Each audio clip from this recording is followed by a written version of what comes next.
할렐루야. 예. 오늘 주님의 이름으로 축복하고 환영합니다. 오늘 귀한 밤 모두 모였습니다. 불금입니다. 자기의 시간으로 사용할 수 있지만 시간의 주인이 하나님이시기에 나의 시간으로 사용하지 않고 이제 하나님께 드리기 위하여 모인 모든 성도들 하나님께 큰 은혜 받는 시간 되길 축복합니다. 우리 옆 사람에게 한번 우리 인사하면 좋겠습니다. 주의 이름으로 사랑하고 축복합니다. 은혜 많이 받으십시오. 네, 어떤 분들은 이제 MBTI가 I라고 하죠. 우리 교회 성도들 중에도 I 성향을 가진 분들이 50%가 넘는데 더 많은 것 같아요.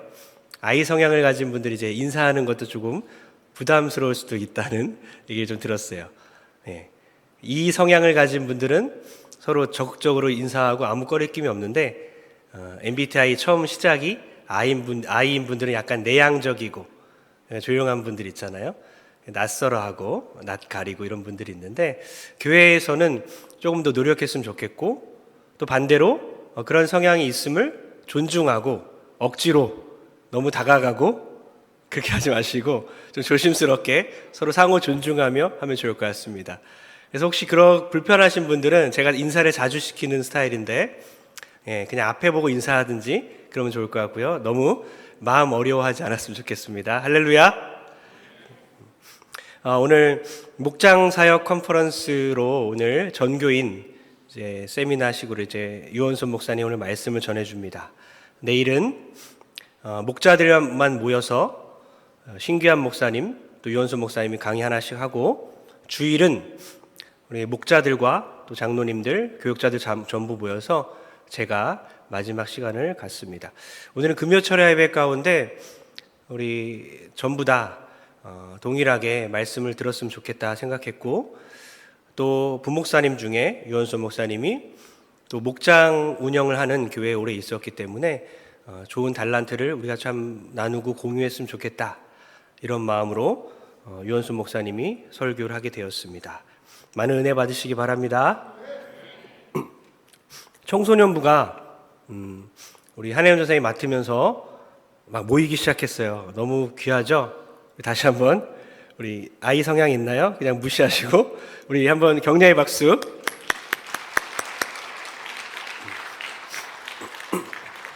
우리 교회는 연합 예배를 드리고 전교인이 함께 예배 드리는 걸 저는 추구합니다. 그러나 다음 주부터 우리 청소년부는 5주간 따로 이 동시간대에 기도 훈련을 따로 받기로 했어요. 취지도 좋고 해서 5주 동안 청소년부가 보이지 않아도 실망하지 마시고 기다렸으면 좋겠습니다. 그리고 5주 후에 다시 또 중간에 기도하러 오기도 합니다. 그래서 기도 훈련이 다 끝난 후에 그때부터는 우리 청소년부 또 초등부, 유치부까지 전교인 예배를 함께 드리면서 우리 장년부가 한 걸음씩 또 양보해서 우리 금요성령 집회가 장년부만의 예배가 아니라 전교인이 와서 충분히 은혜 받고 함께 나눌 수 있는 예배로 함께 만들어 갔으면 좋겠습니다. 할렐루야. 이해하셨죠? 그 찬양 예배도 준비해서 함께 찬양 예배 1시간 동안 찬양하고 메시지도 중간에 짧게 하면서 온종일 찬양하는 예배도 함께 준비하면 좋을 것 같습니다. 그래서 다양하고 또 다이나믹하고 은혜 넘치는 그런 우리 금요성령 집회가 됐으면 좋겠습니다.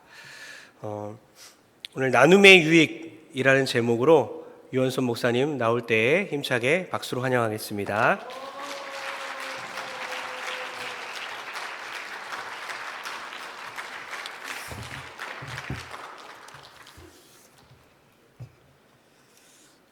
아니 함성이 나올 줄이야. 네.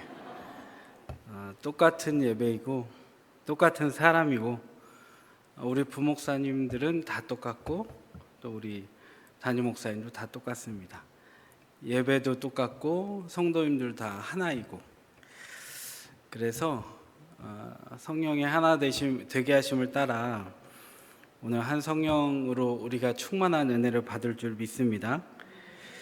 하베림 고르 이스라엘이라는 뜻이 있거든요. 그게 뭐냐면 모든 유대인은 한 형제라는 뜻이에요.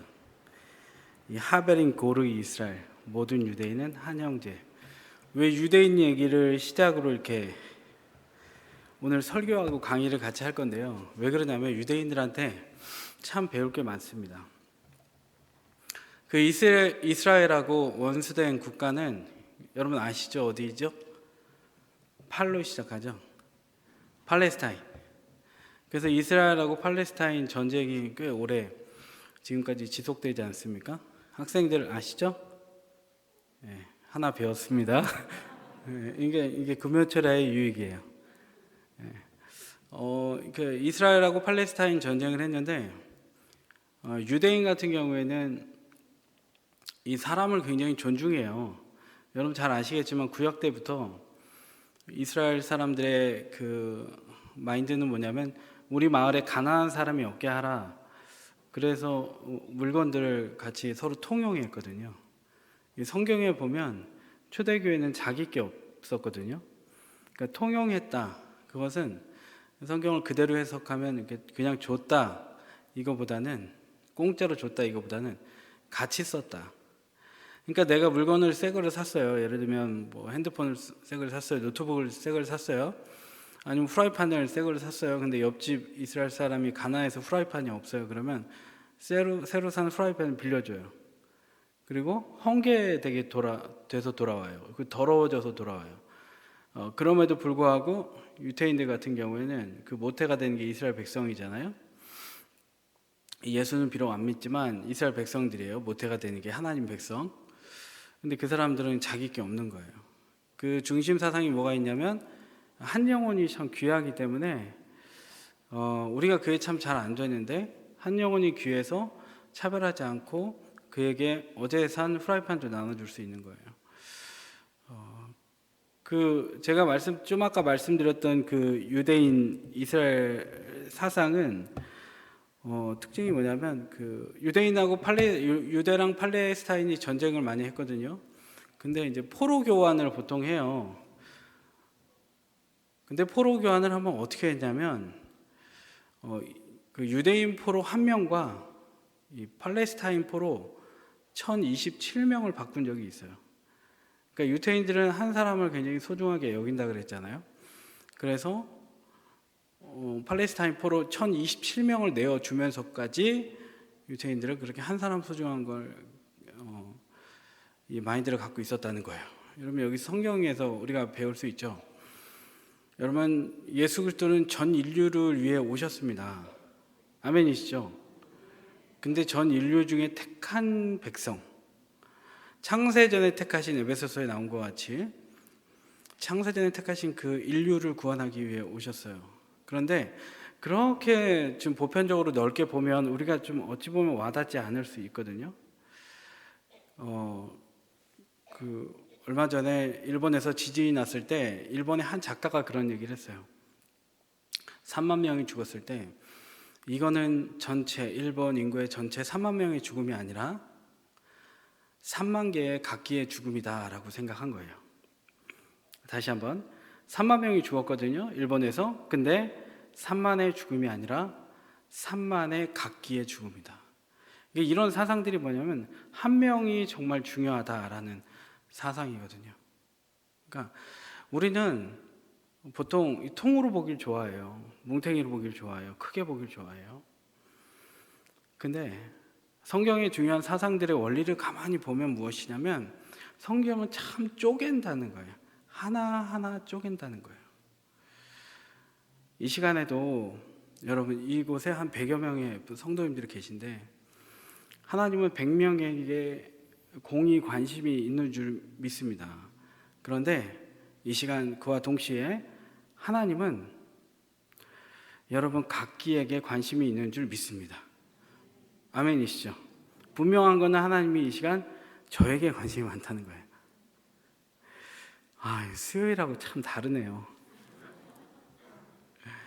여러분에게도 한 명 한 명에게 관심이 많은 줄 믿습니다. 그래서 이 시간 나누는 걸 얘기하는 거예요. 나눔의 유익, 나눔의 원리, 나눔의 법칙, 그것에 대해서 제가 늘 하던 이 금요 성경 집회 시간에 맞춰서 말씀과 강의를 진행하도록 하겠습니다. 오늘 본문 말씀 한번 살펴보겠습니다. 본문이 조금 긴데요. 우리 번갈아 제가 먼저 읽고 번갈아 읽다가 마지막 같이 읽겠습니다. 이튿날 모세가 여기 나와 있습니다. 출애굽기 18장 13절에서 27절 찾으시고 읽겠습니다. 출애굽기 18장 13절에서 27절. 출애굽기 18장 13절에서 27절.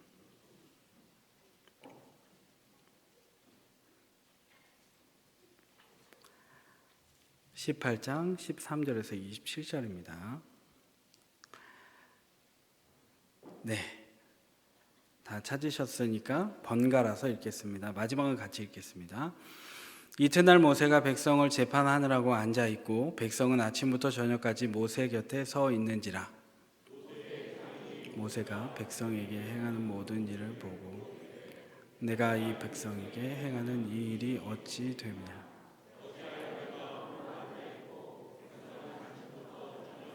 내 곁에 서 있느냐. 모세가 그의 장인에게 대답하되 백성이 하나님께 물으려고 내게로 오미라.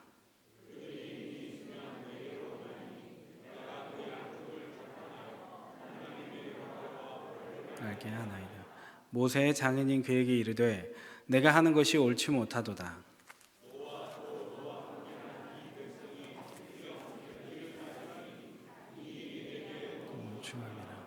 내가 혼자 할 수 없으니 이제 내 말을 들으라. 내가 내게 방침을 가르치리니 하나님이 너와 함께 계실지로다. 너는 하나님 앞에서 그 백성을 위하여 그 사건들을 하나님께 가져오며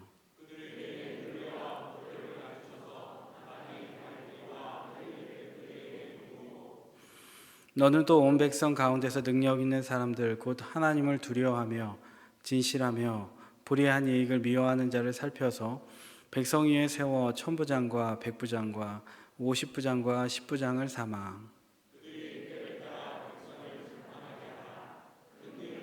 내게 가져갈 것이요 작은 일은 모두 그들이 스스로 재판할 것이니 그리하면 그들이 너와 함께 담당할 것인지 일이 내게 쉬우리라. 내가 만일 이 일을 하고 하나님께서도 내게 허락하시면 내가 이 일을 감당하고 이 모든 백성도 자기 곳으로 평안히 가리라. 말을 듣고 그 모든 말대로 하여 모세가 이스라엘 무리 중에서 능력 있는 사람들을 택하여 그들의 백성의 우두머리 곧 천부장과 백부장과 50부장과 10부장을 삼으매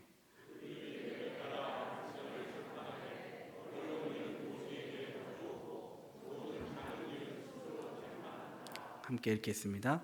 모세가 그의 장인을 보내니 그가 자기 땅으로 가니라. 아멘. 이 오늘의 말씀은 이렇습니다. 장정만 60만 이스라엘 백성입니다. 평균 4인 가족하면 200만이 넘는 사람들이에요. 그러니까 많은 일들이 있었겠죠. 그리고 모세가 있는 곳까지 모세 주변에 사는 것이 아니라 다 많이 떨어져 있었습니다. 왜냐하면 모세 12지파별로 여기저기 살았기 때문입니다. 모세는 재판하는 일을 했습니다. 많은 사람들이 찾아왔고 오다 보니까 순서를 기다리게 됐습니다. 오늘 요즘에 재판하는 분들 보니까 굉장히 바쁘세요. 제가 이전에 교회에 있을 때도 그 교회에는 판사님들이 지금 계셨는데 판사님들의 일상을 들어보니까 너무 바빠서 선고를 할 때 1분 안에 선고를 해야지 점심을 드실 수 있다고 하더라고요. 재판정에 갔더니 분 단위로 이렇게 재판이 많이 있는 걸 봤어요. 요즘에는 뭐 사회가 발전했으니까 판사들도 많아지고 배정을 하니까 수월하게 사람들을 나눠서 분배할 수 있었겠죠. 근데 이때는 모세가 재판을 했습니다. 아침부터 저녁까지 얼마나 많은 사람들이 했겠습니까? 많은 사람들이 왔겠습니까? 그러니까 그 모세의 장인 이드로가 보고 밤까지 이렇게 재판하는 것은 옳지 않다라고 이야기를 한 거예요. 14절에 보면 이렇게 아침부터 저녁까지 백성이 가지고 나온 문제들을 다 들어주고 시시비비를 가리니까 사람들도 기다리고 모세 자체도 시간과 그리고 육체적으로 한계를 계속 겪었다는 거예요. 그래서 15절로 16절에 보면 어떤 내용이냐면 장인의 질문에 대한 모세의 답변입니다. 근데 그 모세의 답변은 그런 거죠. 하나님 앞에 물어야 될 것들을 내가 그냥 외면할 수 없다라는 거예요. 모세는 양편의 소리를 다 들었어요. 같이 나오잖아요. 송사를 하면 한 사람만 나오지 않습니다. 이 사람 말도 듣고 이 사람 말도 들어요. 이게 재판의 원리잖아요. 요 사람 말만 들으면 요 사람 말이 맞는 것 같잖아요. 요 사람 말만 들으면 요 사람 말이 맞는 것 같고. 그래서 양쪽의 얘기를 듣다 보면 또 어떻게 돼요? 이 사람 목소리 커지고 이 사람 목소리 커지고. 그러니까 경중을 따질 수 없는 얘기니까 모세는 온 마음을 다해서 재판을 하고, 재판 받는 사람도 녹초가 돼서 돌아가고 모세도 맨날 녹초가 되어서 돌아간 거예요. 그러니까 이드로가 새로운 제안을 합니다. 그러면서 오늘 본문에 나온 것 같이, 후반에 나온 것 같이 어떻게 나눕니까? 사람을, 재판할 사람들을 1000부장, 그리고 100부장, 50부장, 또 뭐죠? 김부장? 1000부장, 100부장, 50부장, 10부장. 10부장은 어떤 사람들을 뽑죠? 10명을 관리할 수 있는 사람, 관리를 뽑아요. 100부장, 50부장은 10명의 군사를, 휘하에 150명을 둘 수 있어요. 100부장은요, 휘하에 100명을 둘 수 있어요. 그리고 1000부장은 휘하에 1000명을 군사를 둘 수 있는 거예요. 하나님은 왜 이 방법을 선택하셨을까? 소그룹으로 움직이는 게, 중그룹으로 움직이는 게 유익하다라는 거예요. 중고등학생들, 청소년부 70일이 날아갔죠? 이 얘기가 뭔지 알아요? 처음 들어요? 다음 주에 개학이잖아요. 70일이 쏜살같이 날아갔어요. 제 아들이 그렇게 하더라고요. 다음 주에 반편성 하죠? 반편성 이미 했어요? 여러분 학교에 한 학년에 200명 되나요? 200명 모여서 공부 안 하죠? 왜 그럴까요? 나눠서 공부해야지 유익하니까. 개인별 레슨도 되고 유익하니까. 누가 학력이 떨어지나, 누가 너무 앞서가나, 어떻게 조화롭게 할까. 그러니까 모든 것들이 다 소그룹이에요. 가족도 마찬가지죠. 김씨라 그래서 김씨만 다 모아놓고 있지 않죠. 우리는 작은 그룹으로 계속해서 살아갑니다. 버스를 탈 때도 마찬가지예요. 버스도 꽉 차면 더 이상 못 타죠. 소그룹이 되는 거예요. 더 이상 채우지 않고 각기 나누는 거예요. 지하철도 마찬가지죠. 칸칸이 왜 나눴죠? 통으로 바나나같이 할 수 있잖아요. 김밥같이 쭉 넣을 수 있잖아요. 왜 그러죠?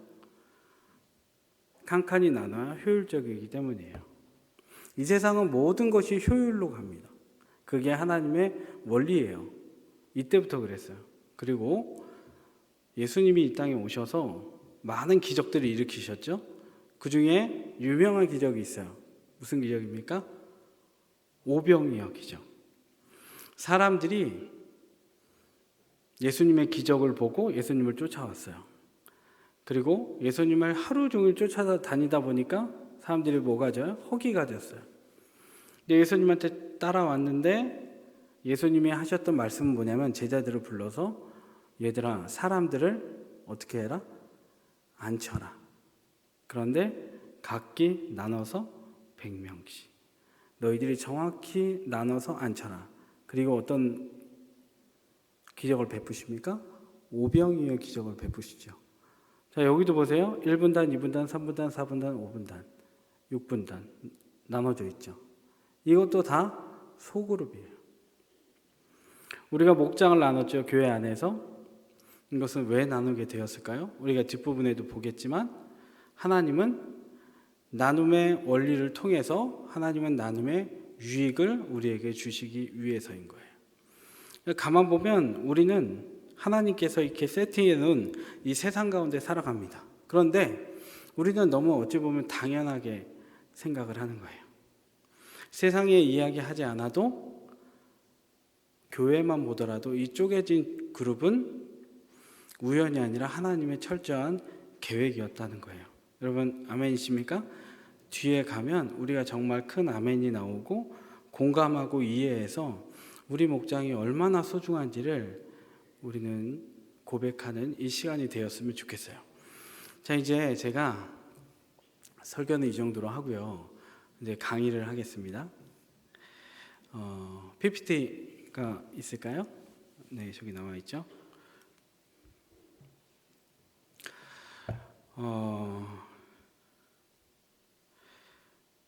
소그룹의 여기 주제는 안 나왔는데 소그룹의 성경적 기초에 대해서 우리 오늘 이 시간에 배우도록 할 거예요. 한 20분 정도 더 배우도록 하겠습니다. 근데 소그룹의 성경적 기초는 또 다른 말로 하면 목장 사역의 중요성이에요. 한번 따라해 주시겠어요? 목장 사역의 중요성. 그러니까 우리 목장이 얼마나 우리 교회에서 중요한지를 시대적으로 사회학적으로 좀 풀어보면서 시작을 한번 해볼게요. 자, 이 사진이 뭔지 아십니까? 여러분 그 1918년에 돌림병이 돌았습니다. 그게 뭐냐면 스페인 독감. 여기 1918년에 태어나신 분은 뭐 안 계시지만 스페인 독감이 발병을 해서 몇 명이나 죽었나요? 네? 굉장히 많이 죽었죠. 근데 이제 인터넷 자료 추산으로 보면 1700만에서 5천만 명이 죽었다고 합니다. 굉장히 많은 사람들이 죽었어요. 그러니까 100년 전에 돌림병이 돌아서 많은 사람들이 죽은 거예요. 이 당시에는 의료기술도 발전하지 않고 아프면 그냥 죽을 수밖에 없는 거예요. 5천만 명이 죽었습니다. 발병 지역이 미국 아니면 뭐 중국이다. 이런 설들이 있고 서로 우리나라 아니다. 이런 얘기들을 많이 하죠. 근데 이때도 밖에 통행 금지가 나오고 사회생활이 제대로 안 됐어요. 근데 100년이 지나서 어떤 일이 일어났습니까? 이게 무슨 바이러스예요? 그렇죠. 코로나 바이러스. 2020년 1월에 발병한 걸로 기억을 해요. 그러면서 뭐 신천지발 코로나 바이러스 이런 것들이 막 퍼지고 정말 삽시간에 우리나라에 이 코로나 바이러스가 퍼졌습니다. 그래서 국제관계가 끊어졌고 우리나라도 밖에 나가지 못하고 마스크 쓰지 못하고 아직도 마스크 쓰고 계시잖아요. 그러니까 2023년 지금 2월이 됐음에도 불구하고 위드 코로나가 됐음에도 불구하고 코로나가 이 끝났다 거의 이 발표를 하는 이때에도 우리는 두려움에 조심스러움에 또 나를 보호하기 위해서 남을 배려하는 마음으로 우리는 마스크를 계속 쓰고 있어요. 근데 여러분 코로나가 끝났습니까? 그 많은 학자들은 그런 얘기를 해요. 코로나는 끝나지 않았다. 코로나 같은 발병, 코로나균 자체도 100분의 5, 100%가 이렇게 퍼졌다면 그 중에 5%밖에 안 퍼졌지 앞으로 변이 될 것들은 95가지 종류의 변이 바이러스가 계속해서 나올 것이다. 이런 얘기를 했어요. 그래서 여러분 이 사람 누굽니까? 빌 게이츠죠. 빌 게이츠는 벌써부터 많은 재산을 투자해서 이 제2의 코로나, 그러니까 1918년에 코로나가 스페인 독감이 발병을 해서 5천만 명이 죽었고 이 코로나로 인해서는 지금 한 700만 명 가까이 공식적인 통계로. 근데 또 많은 사람들이 더 죽었겠죠. 근데 앞으로도 또 많은 돌림병이 돌 것을 예상해서 이제는 미국에서는 막대한 금액을 투자해서 코로나 같은 돌림병이 오면 정상적인 생활을 방해받지 않도록 해야겠다. 그래서 굉장히 연구를 많이 하고 있어요. 왜 연구를 많이 할까요? 경제가 무너지기 때문이죠. 코로나 때문에 이런 연구를 하는 거예요. 여러분 코로나로 인해서 경제가 무너졌습니까? 그렇지 않죠. 교회가 무너졌어요. 많은 교회들이 무너졌어요. 저는 그 작년 말에 2023년 뭐 교회 트렌드라는 책을 하나 사서 우연히 읽어보게 됐는데, 교회들이 절반 이상이 교인들이 교회를 떠났어요. 그리고 이제 코로나가 끝난 이 위드 코로나 이 시대에 교인들이 돌아오기 시작하는데, 이제는 몇 프로 정도 돌아오냐면, 통계적으로 예전에 100명이 나왔던 교회는 몇 명 정도가 돌아오는지 아십니까? 65%. 그러니까 100명 나오던 교회는 65명 정도가 평균적으로 나온다고 합니다. 근데 그걸 밑도는 교회도 굉장히 많다는 거예요. 그리고 이 시대에는요, 교회를 한 군데만 다니지 않는 시대라고 해요. 교회를 두 군데, 세 군데 다닌다는 거예요. 왜냐하면 하나는 내가 가는 교회, 그리고 하나는 내가 코로나나 여러 가지 뭐 생활 패턴이 바뀌었잖아요, 코로나 때문에. 그러면 그냥 유튜브로 다른 교회 예배드리고, 그래서 교회 소속이 2개 정도, 3개 정도 되는 이 문화의 완전히 변화를 교회도 맞이했다는 거예요. 그 교인들도 어떻게 됐습니까? 예배에 대한 감격, 그리고 열정, 그런 것들이 정말 많이 사그러드는 것을 여러분 우리가 스스로가 느끼지 않습니까? 예전 같지 않다? 예전 같지 않다? 그런 현실을 우리가 맞이했어요. 미국이나 세계에 있는 나라들이 코로나 같은 돌림병을 또 예방하기 위해서, 경제적 손실을 막기 위해서 정말 그 많은 노력을 시작했다면, 교회는 어떻게 해야 되는 거예요? 교회. 근데 제가 그런 걸 눈으로 하나 확인했습니다. 교회들이 굉장히 힘들었잖아요. 그런데 코로나 시대에 오히려 반대급부로 엄청나게 부흥한 교회들이 있어요. 그리고 엄청나게 부흥하지는 못했어도 큰 손실을 보지 않고 성도들의 신앙도 지켜지고 모임도 지켜지고 예배도 잘 지켜졌던 교회가 있어요. 그 교회가 어떤 교회인지 아세요? 제가 눈으로 확인했던, 제가 사역했던 교회이기도 한데, 그 교회는 소그룹에 목숨을 걸었던 교회였어요. 소그룹을 전교인이 예를 들면 10,000명이잖아요. 그러면 몇 명 정도 출석을 했는지 아십니까? 소그룹에, 목장에. 그 교회도 목장이었고 초원이었거든요. 근데 우리 담임 목사님 맨날 75% 이상 목장 참석하면 교회는 부흥하고 건강한 교회다 그러시잖아요. 맞는 말씀이에요. 그 교회는요, 목장에 10,000명 교인이라면 8,500명이 참석을 했어요. 그 사람들은 뭐 안드로메다에 삽니까? 우주에 삽니까? 대한민국 사람들이잖아요. 근데 왜 그랬냐면 목장에 참석해서 그 목장의 가치, 유익을 아니까 그냥 늘 목장을 하다 보니까 코로나가 터져버렸어요. 근데 일반 교회들하고 똑같이 교회를 못 가게 됐거든요.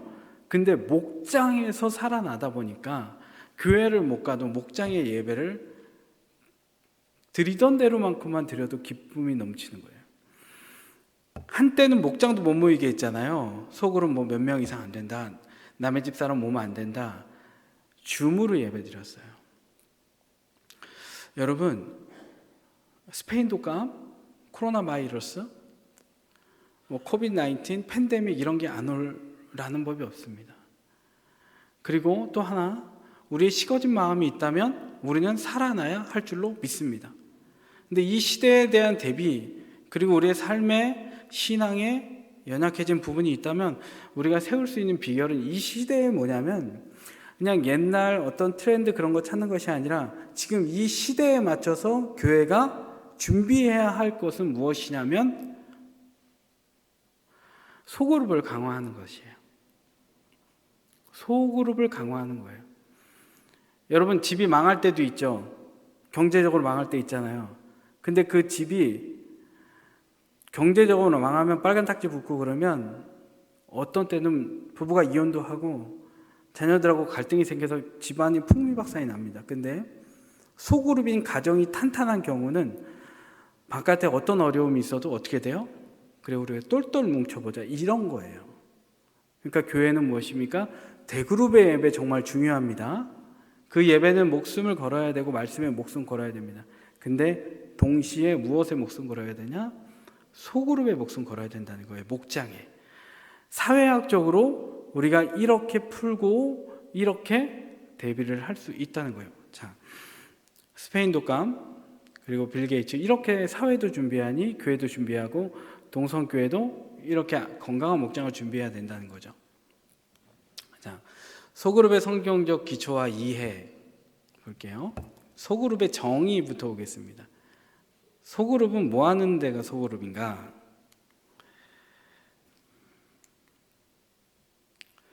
여러분, 소그룹은 뭐 하는 것이죠? 이게 어떤 게 맞는지 한번 골라보세요.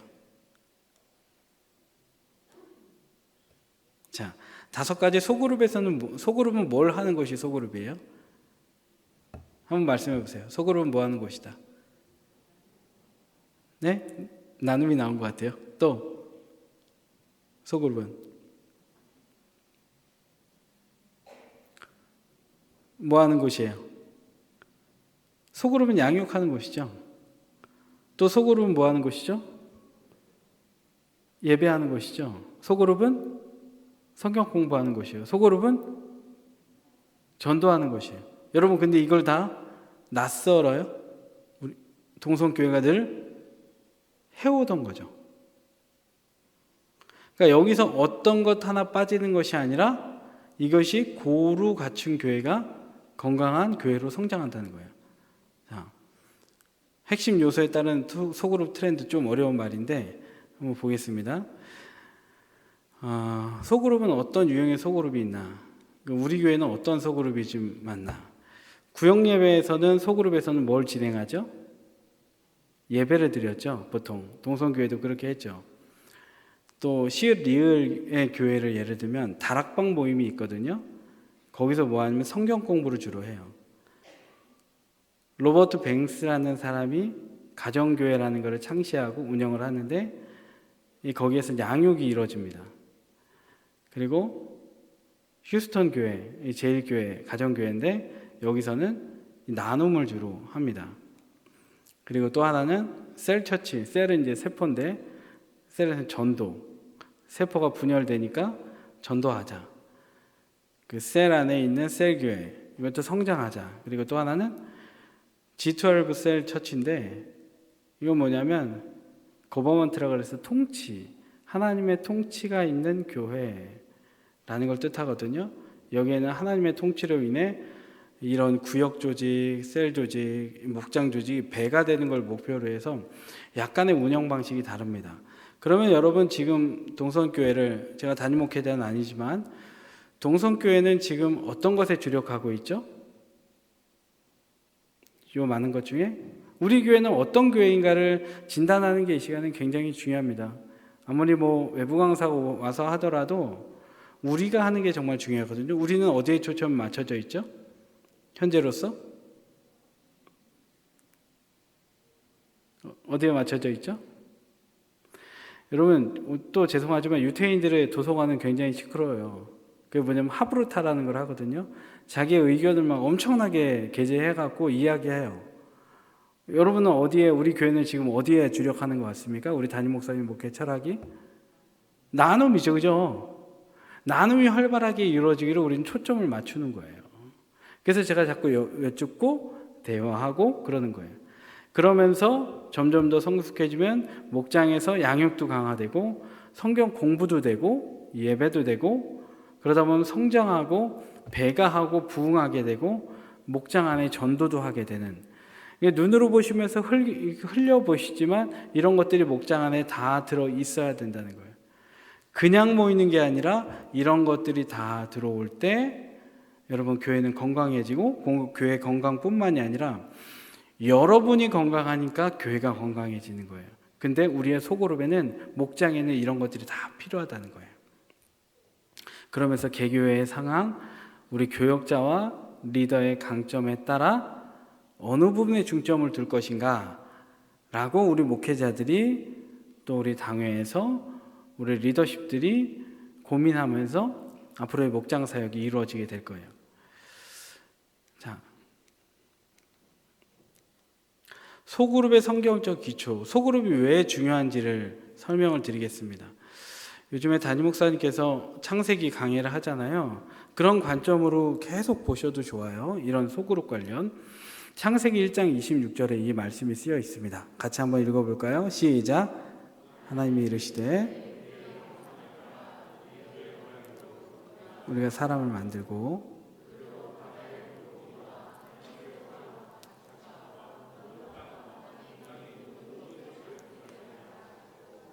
우리의 형상을 따라라고 했거든요. 여기에서 우리가 누구냐면 성삼위일체예요. 성부, 성자, 성령.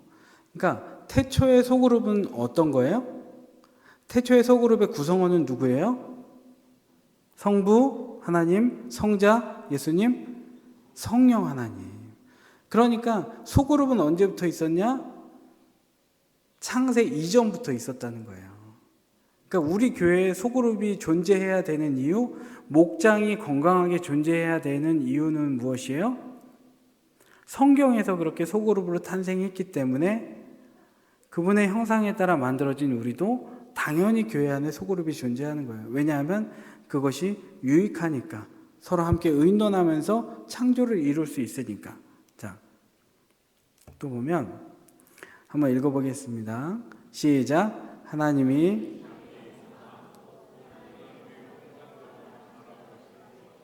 남자와 여자를 창조하시고, 남자와 여자를 창조하셨다는 건 뭐예요? 이것도 소그룹인 거예요. 그러니까 하나님도 소그룹을 가지고 있었는데 인간들도 소그룹이 있었다는 거예요. 밑에도 읽겠습니다. 시작.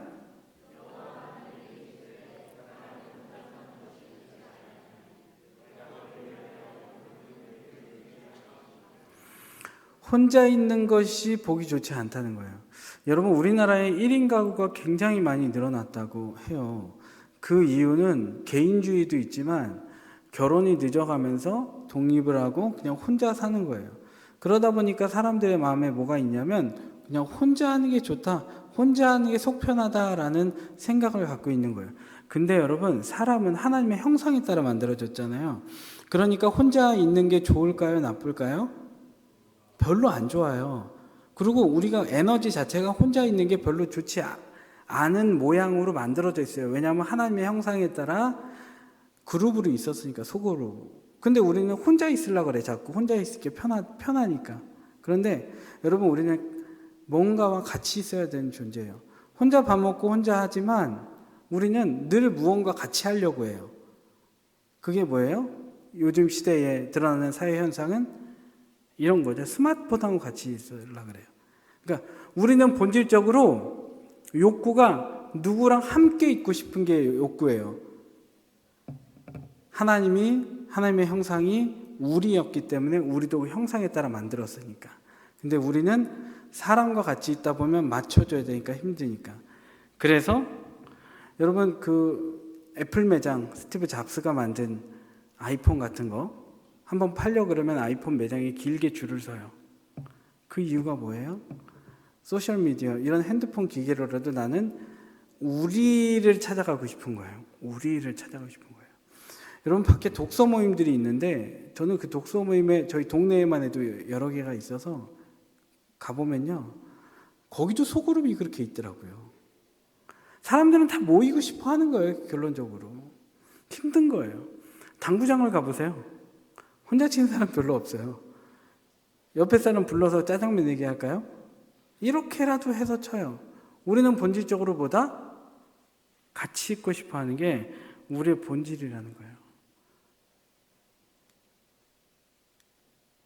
자, 좀 넘어가면 예수 그리스도의 사역에도 소그룹이 나타났어요.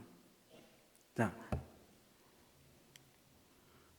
12제자가 있죠. 12제자 이름 다 외우시죠? 외우실 것 같아서 제가 그냥 보여드렸어요. 12제자도 소그룹이었어요. 그리고 예수님의 수제자도 소그룹 3명이었고 9명의 제자도 소그룹이었어요. 3명, 9명, 크게는 또 12명. 자, 70인 전도대 이름 여러분 한번 말씀해 보세요. 70명은 다 외울 수 없죠? 성경에도 없어요. 근데 이도 소그룹이었어요. 그러면서 이 사람들이 전도 나갈 때 2명씩이에요. 신천지나 하나님의 교회도 전도를 나가잖아요. 소그룹으로 나가요. 2명씩, 3명씩 나가요. 이게 성경적 원리예요. 그런데 하나님은 무리로 사역하진 않으셨어요. 무리는 따로 떼어 놓으셨어요. 예수님은 소그룹에 관심이 있었던 거예요. 여기에도 보면 예수님은 제자에 집중하셨어요. 12명 소그룹에 관심이 있었어요. 예수님이 비유를 설명하셨어요. 제자들한테. 한번 같이 읽어보겠습니다. 시작. 예수께서 비유로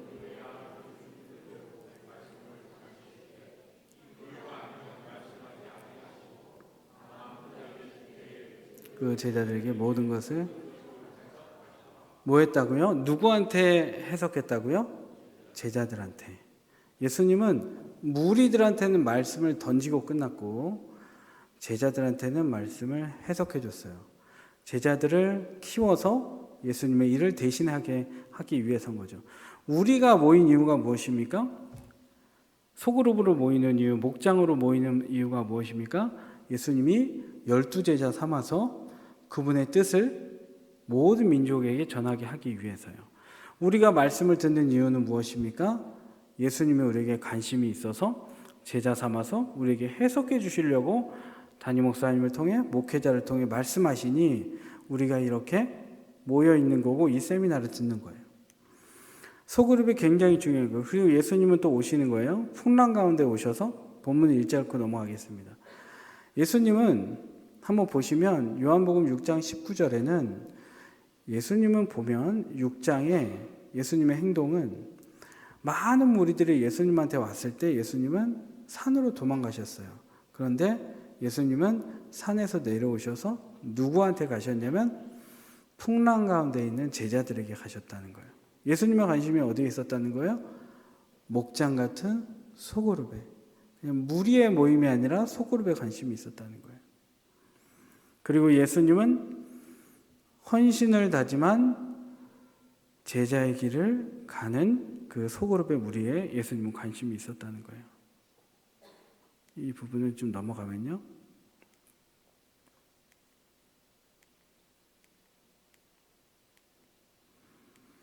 아까 보셨죠? 창조 때도 성부, 성자, 성령 소그룹으로 계셨고 창조 때도 하나님끼리 사귀셨고 창조 때 또 인간과 인간, 아담과 하와가 서로 사귀었다는 거예요. 다 소그룹이었어요. 예수님의 사역도 12제자 소그룹이었어요. 그렇다면 지금 이 시대를 향한 하나님의 비전, 초대교회를 향한 하나님의 비전은 무엇이었냐면 큰 주제만 한번 읽을게요. 시작. 그들도 하나 되게. 하나님이 하나 된 것처럼 우리가 하나 되길 원하십니다. 우리 성도 조직이 목장이 하나 되기를 원하셔서 하나님은 원형이었던 성부, 성자, 삼위일체의 모형을 만드신 거예요. 그리고 우리에게 그 모형으로 목장을 주신 거예요. 예수님도 그 모형으로 제자를 12명을 삼으신 거예요. 우리를 목장을 만드신 이유는 무엇입니까? 우리로 하나 되어서 무엇을 전하게 하기 위해서? 복음을 전하게 하기 위해서. 그리고 사랑을 나누게 하기 위해서 우리들을 모아 주셨다는 거예요. 자, 그리고 그리스도 안에서의 통일됨, 그리고 만유의 아버지를 우리가 인정하는 우리의 모임이 되길 원하신다는 거예요. 그래서 초대교회는 목장교회요, 가정교회, 소그룹 모임이었다는 거예요. 초대교회 모임에서 했던 것이 무엇이냐면 2000년 전에 모여서 했던 것 같이 한번 읽겠습니다. 시작. 날마다 마음을 같이하여 성전에 모이기를 힘쓰고 집에서 떡을 떼며 기쁨과 순전한 마음으로 음식을 먹고 하나님을 찬미하며 또 온 백성에게 칭송을 받으니 주께서 구원받는 사람을 날마다 더하게 하시리라. 아멘. 성전에서 뭐 했냐면 사도들에게 말씀을 배웠어. 모이기에 힘쓰고 말씀을 배우고 예배하기에 힘썼다는 거예요. 그리고 각 가정에서 뭘 했냐면 아까 서두에 말씀드린 것 같이 돌봄과 보살핌을 했다는 거예요. 그리고 이 돌봄과 보살핌은 동성교회로 보면 이런 거예요. 여러분 어느 집에 가서 예전부터 그런 걸 하셨다고 들었는데 애기 봐주기 하셨죠. 전도 대상자의 가정에 가서 모임을 하거나 아니면 그들에게 가서 애기도 봐주고 집안일 도와주면서 교회를 나올 수 있게 돌보고 보살폈잖아요. 그런 것들이 초대교회가 늘 하던 거를 여러분들이 해오신 거예요. 여러분, 그런 것들이 어려운 게 아니에요. 이 강의가 어려운 게 아니죠. 그런 것들이 살아나면 건강해지는 모임이 된다는 거예요. 근데 이제는 어떤 모임으로? 목장 모임 안에서 서로를 보살펴주고 돌봄이 있어야 된다는 거예요. 그냥 모여서 모여야 된다니까 1부 끝나고 2부 끝나고 3부 끝나고가 아니라 창조 때 하나님의 원형이었고 예수님도 12제자로 속으로 모였고 초대교회를 향한 하나님의 비전이 모여서 하나님의 통치를 받고 서로 교육받고 예배하고 보살핌받고 돌봄을 주고 공동체 의식을 갖고 새신자가 와서 동화되게 하는 그 모임이 하나님이 원하시는 동성교회 모임이다라는 거예요. 아멘이십니까?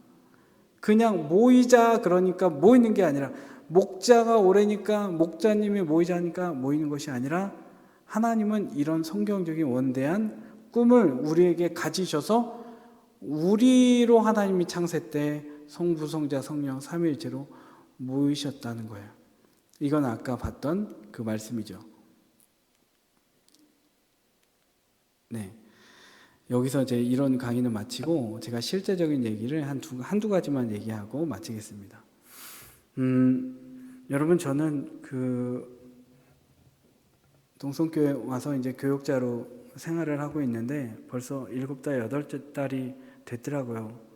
한 게 많지 않은 것 같은데 사랑만 받고 이 서투른 목사가 지금까지 사역해 온 것 같습니다. 그런데 지난 과거에 부교육자로 살면서 있었던 제 목장은 저는 이제 목장이 있었습니다. 제가 하던 목장이. 그래서 제가 목자였어요. 그러니까 목사인데 목자이기도 했습니다. 그래서 제 목원이 8명, 12명 이렇게 있었는데 저희 집에 초청을 해서 밥을 해 먹이고 같이 이렇게 말씀을 나누고 은혜를 나누고 또 재미있는 시간들을 보내서 일주일에 한 번씩 모이면서 금요 철야가 아예 없었으니까요. 금요일날 저녁마다 모였으니까. 근데 그때 어떤 한 집에 아들이 하나 있었는데 부부가 왔었거든요. 아들이 있었는데 그 아들이 하루는 이 스마트폰을 갖고 방에 혼자 들어가 있다가 이렇게 이상한 어플을 하나 깔아갖고 자기의 온몸을 다 이제 촬영을 한 거예요. 그러니까 그게 여러분 잘 아시겠지만 전송이 돼서 상대방에서 협박을 해오기 시작한 거예요. 100만 원 보내라, 500만 원 보내라. 이거 어떻게 감당을 합니까? 그런데 그 아이가 부모님께 이야기한 거예요. 그랬을 때 어떻게 했냐면 우리는 때로는 부끄러워서 얘기도 못하는 사실을 그냥 목장에서 꺼내놨어요. 그랬더니 같이 울고 같이 방법을 찾고 같이 그걸 갖고 고소를 하고 그리고 고소해도 안 되는 부분이 있어서 정말 하나님께 맡기고 같이 매주 모일 때마다 단톡방에 들어가서 그 이야기를 나누면서 서로 격려해 주면서 위기를 넘어갈 수 있었어요. 한 집은 이런 또 집이 있었어요. 제가 처음에 와서 동성교회 와서 5월 4일 날 수요일에 설교할 때 나왔던 예화인데 어떤 한 여인이 있었는데 그 여성분이 목장 모임에 저희 목장 모임에 왔어요. 남편이 바람을 피고 도박을 하고 집에 들어오지를 않는 거예요. 어떻게 해야 됩니까? 그 한 영혼, 아까 유대인, 팔레스타인 1027명 맞교환 한 명대 1027명 맞교환했다 그랬잖아요. 유대인은 한 덩어리다. 그 의식 가지고 한 영혼이 소중해서 그 여성분은 남편이 돌아올 만만 기다렸어요. 근데 많은 분들이 코치를 받았어요. 맛있는 밥을 해놔라. 돈을 다 잃고 들어와도 그냥 어깨 주물러 드려라. 따뜻한 물 받아들여라. 그렇게 하는데 밥을 맛있게 해야 된다. 일단 밥이 맛있어야 된다. 그래서 밥하는 걸만 가르쳐주고 그 여자들이 집사님 부침개는 이렇게 해야 돼. 도토리 부분 이렇게 써야 돼. 찰밥을 이렇게 만드는 거야. 이런 걸 정말 다 코치해 줬어요. 여성으로서 남편을 어떻게 대해야 된다. 근데 이거를 전에 말씀드렸듯이 1년을 했습니다. 근데 남자가 도박하는 데 가서 돈을 다 잃어버렸어요. 완전 빈털터리예요. 빈털터리에는 누가 이렇게 멀어집니까? 따라오던 여성이 멀어지잖아요. 그러니까 집에 있는 자기의 와이프만 있잖아요. 그러니까 집에 들어왔어요. 주머니 다 비우고. 근데 그 아내의 밥상은 그대로 있었던 거예요. 따뜻한 밥상. 그러니까 남편이 거기에 녹았어요. 그래서 목장을 왔다는 거 아니에요. 목장을. 교회로 먼저 안 갔어요. 교회는 너무 무섭다고. 목장을 와가지고 은혜를 받는데요. 곧 끝내겠습니다. 죄송합니다. 은혜를 받는데 뭐의 은혜 받았는지 아세요? 밥의 은혜를 받았어요. 밥의 은혜를 받아가지고 일식 7찬, 8찬을 목장에서 준비한 거예요. 남편 온다고. 몇 달을 밥으로 은혜를 받았어요. 밥으로 돌본 거예요. 밥으로 보살피고, 그래서 그 다음에 사람 됐습니다. 목장은 이렇게 살리는 곳이에요. 그러니까 여러분의 목장들은 다 특색이 있겠죠. 구성원들이 다 다르니까.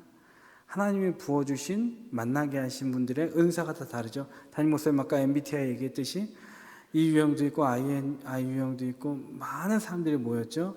근데 여러분, 하나님이 여러분에게 고유하게 주신 은사를 목장에서 활용하시길 바랍니다. 그리고 그 안에서 교육도 일어나고 양육도 일어나고 나눔도 일어나고 성경 공부도 일어나고 예배도 일어나고 그 목장이 여러분 동성교회 목장이 되었으면 좋겠습니다. 많은 교회들이 이것을 정말 노력했어요. 하루아침에 되지 않습니다. 여러분, 큐티 같은 말씀 묵상도요, 한 교회가 4년, 5년 해야지 좀 자리가 잡혀요. 목장도 마찬가지입니다. 정말 목숨 건 목자들과 뜻을 공감하고 이해하는 목원들이 함께 이런 이야기들을 듣고 모일 때 그 교회는 소망 있는 소그룹이 만들어질 거예요. 세상에 어떤 돌림병이 와도 어떤 방식으로든 모여서 은혜를 나누고 신앙이 떨어지지 않는 교회가 될 것으로 여러분 믿습니다. 그리고 세상에서 방황하던 영혼들이 사랑의 공동체인 여러분의 목장에 와서 밥으로 은혜 받건 어떠한 말씀으로 은혜 받건 여러분 은혜의 통로가 되는 여러분 귀한 여러분의 목장이 되기를 바라요. 그런 교회, 아름다운 교회, 우리 동성교회 될 줄로 믿습니다.